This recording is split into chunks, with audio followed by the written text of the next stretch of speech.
지난달 9월 소비자 물가가 1년 전보다 3.7% 올라서 두 달 연속으로 3%대로 올랐습니다. 네, 국제 유가가 강세를 보이면서 석유류 가격의 하락폭이 줄었고 또 일부 농산물 가격은 큰 폭으로 뛰었습니다. 취재기자 연결돼 있습니다. 오인석 기자. 네, 오인석입니다. 네, 물가 흐름 좀 짚어주시죠.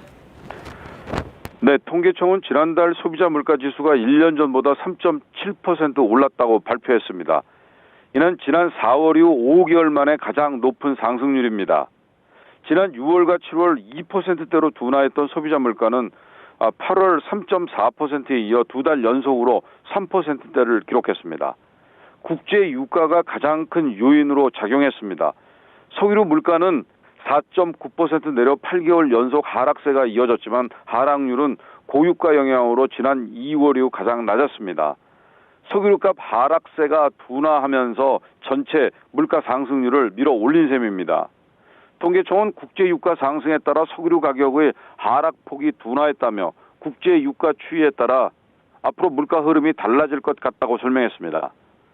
농산물은 7.2% 올랐는데 지난해 10월 이후 11개월 만에 최고 상승률을 기록했습니다. 사과가 54.8%, 복숭아 40.4%, 귤 40.2% 등 신선과일이 24% 넘게 올랐습니다.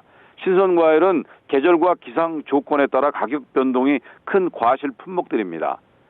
추경호 경제부총리는 오늘 비상경제장관 회의를 열고 국제유가가 큰 폭으로 상승하고 여름철 농산물 가격 상승 등이 겹치며 소비자 물가가 두 달 연속 3%대를 기록했다면서 계절적 요인이 완화되는 10월부터는 다시 안정화될 것으로 예상된다고 밝혔습니다.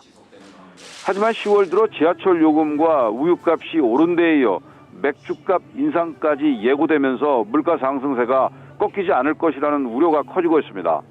코레일은 오는 7월 7일부터 수도권 지하철 기본요금을 기존 1,250원에서 1,400원으로 150원 인상합니다. 우유 원유 가격 인상 여파로 이달부터 흰 우유 제품을 비롯한 유제품 가격이 일제히 올랐습니다. 오비맥주는 오는 11일부터 카스와 한맥 등 주요 맥주 제품의 출고가를 평균 6.9% 인상한다고 밝혔습니다. 지금까지 통계청에서 전해드렸습니다.